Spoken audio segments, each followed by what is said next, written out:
here. Welcome back to my channel. Today's video is going to be focusing on a few questions that I've been getting regarding my having a C-section.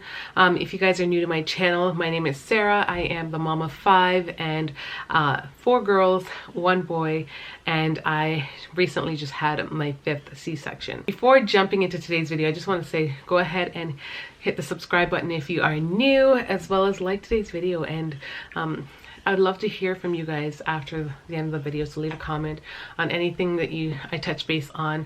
So I decided to make this video because I have been getting a lot of questions.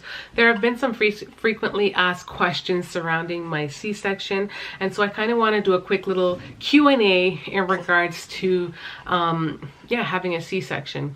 People are curious about a lot of things, and so I figured why not? Given that I've had 5, I feel like I've had a lot of experience.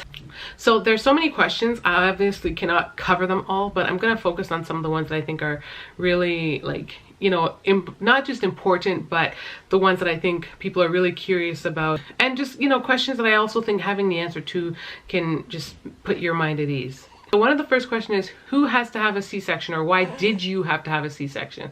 And the reason for me having to have a C-section is because I had gestational diabetes, and it also means that your babies can be bigger. However, just because you have gestational diabetes and just because your babies can be bigger doesn't necessarily mean that your baby will be bigger. So it is definitely a thing I know that doctors kind of watch and see. If the baby isn't measuring big, there wouldn't be a call for C-section per se. But also, C-sections are given to people who are at risk for various other things, whether it be extensive bleeding, whether it be chances of the baby getting stuck, whether it be, you know, there's so many different issues, and you know, as to why a doctor may suggest that you have a C-section. Yeah, there's like a long list of things to run through. I'm pretty sure you could probably even just Google it and you'll see. Another question that I typically get is, does getting a C-section hurt? Honestly, the C-section part I wouldn't say necessarily hurts, because you do have what is it, the spinal, the epidural, which prevents you from feeling the pain itself. You do feel pressure, a lot of pressure, when they're taking the baby out, so you do still feel things, just not that. The thing that hurts the most with the C-section, it would be the recovery, and it all depends on the person. Honestly, my first one was the worst, and that was when I was 20 and I was inexperienced. I didn't understand. I didn't know what to look for. The recovery for that was the toughest, considering I was 20. I was much younger. I'm 36 now, 16 years later, and I've also had 5 C-sections in total. As you're recovering, you do also experience aches and pains, not just from your uterus shrinking back, but also from the C-section itself. And that said, you do have medication to take to help alleviate the pain. For me, I do take it for, you know, as long as I need to, but I'm not a big medication type person, so I try to get off as soon as I feel like I can maintain on my own. Without it, I do. And so yeah, hopefully that answers your question. Another question that people tend to ask a lot is, will there be bleeding? Like, do you bleed after a C-section? And the answer is yes. You're still gonna bleed just like any other person who had vaginal delivery. And I guess it's not an odd question. I guess you're just kind of assuming, like, they cut your tummy, they're taking the baby out. What's gonna happen down there? But you know, your uterus is still there. It's still gonna contract, and the blood, and you know, that needs to travel, is still going to travel in the general direction, and you can have your, you know, you can bleed for up to 6 weeks and longer, from what I've experienced and I've heard as well. Other question that people ask, especially, this is the #1 question that I feel like I get asked, is like, what is it like having had 5 C-sections? And my youngest of the older girls is 12. So back when I tied my tubes and I had her, there was a number on C-sections back then, and there was 3. Today, from what I gather, there's not a number, from what I know, that's given out, unless your doctor says something, unless you encounter some kind of complication or things of that kind. There's not a number from what I know. I would suggest that, you know, if you're concerned about this, to talk to your doctor about it. But having a 5th C-section to me was just like having any other C-section. Like, I have my kids, I recover in between them, and then I'm giving birth again, and it's just another C-section. It's as simple as that for me. My recovery went pretty well. I had time to heal. My husband was home to be able to help me. I have older girls who are able to help me, and so I can just relax and just take care of baby, and I think that helps a ton. You know, for my first C-section, the one that I thought was my worst recovery yet, my husband was in university at the time, and on the day I gave birth to our daughter, he actually had to go write an exam, and so he wasn't even though he came to visit and came to tend, you know, help me out with baby, he wasn't around as much because he had to run off to an exam, and he was still in the midst of school. So that kind of, I feel like that is what led to my recovery being a little bit more difficult. Yeah, so that leads to the next question. Are you limited to how many C-sections that you can have? And like I said, there used to be 3, but from what I know, it's not a major, I don't know if there being any limits today, as long as your doctor didn't, you know, encounter issues and say there's a problem and all that other stuff. So I can't answer that for you personally. If you are one of the individuals who's trying to find that information, you definitely have to speak to your physician, your OB, you know, about that kind of stuff. Someone asked, how can you prepare for a C-section? How can you prepare for a C-section?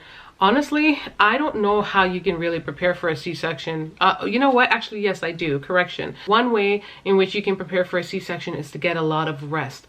A C-section is a major surgery that you're going to have, and you want to make sure your body is going to go under some form of stress because it is surgery. However, if the more rest you have under your belt, the better, because when your recovery will just be a little bit smoother because you're not overtired.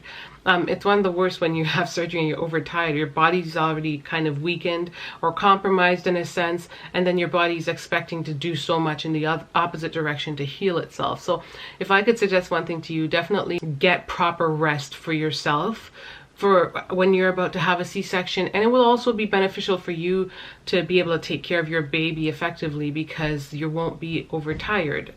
You won't just be exhausted and depleted, and you know, and then your body still needs to continue to feed baby and take care of baby and all that jazz as well. Another major thing that a lot of people always want to ask is, what's the scar like? If I can take a picture of my scar, I will insert it here. Honestly, the scar for a C-section is fairly thin. The C-section itself is usually like not very big, and it all depends on your skin and depends on the way you heal. It's the first time when I had my first C-section, I healed with a keloid scar, and it all depends on the nature of how you heal. A lot of people there are people that are prone to keloid scars.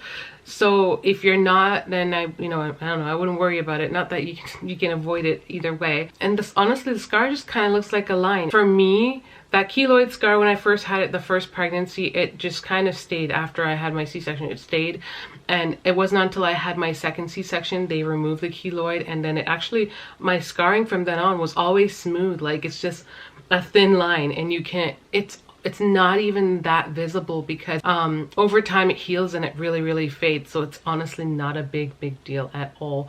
I've had a tummy tuck, and my scar for a tummy tuck is a lot worse than the scar for a C-section. And if you guys want to see that, I do have a video specifically showing my tummy tuck scar. So if you guys want to see that, definitely check it out. So last but not least, so I'm going to answer one more question. The next question is, if I had a choice, what would I do? Would I have chosen to give birth via C-section or birth vaginally? I don't know. I think I'd probably say vaginally, only because even though I said that there's not a limit to the amount of C-sections you can have, the idea is that there is scarring that can occur. And because I've had a number of surgeries, I've had not only C-section scarring, but I've had scars pertaining to, you know, having a tubal reversal as well as a tummy tuck. Those are the things that can pose as a threat or cause further complications when I am going to, say, have another child and have another delivery via C-section. So if I were to go back, say all the way from the beginning to make a choice, I definitely would have tried to just give birth naturally, even though the doctor who said that I shouldn't, like, who kept telling me I was gonna have a C-section, she also knew I was gonna have a bigger baby, and the baby was big. So that's where, like, it's so hard to choose, because you know that the C-section is ideal if your baby is big, and it just reduces the risk of complications and your baby getting stuck and stuff like that. But at the same time, it could pose as a hindrance, like in the background later on, if say you wanted to have a large family, you know. Yeah, that concludes this video. If you guys have any more questions pertaining to C-sections or my tummy tuck, or yeah, having a baby via tummy tuck or any of that kind, leave your comments down below. I'm definitely going to do my best to try to answer as many of these questions in different videos, like mommy Q&As, as well as sit down videos if I feel like I have to elaborate more. So definitely leave your comments down below, and thank you so much for watching, guys. Until next time, much love. Bye, y'all.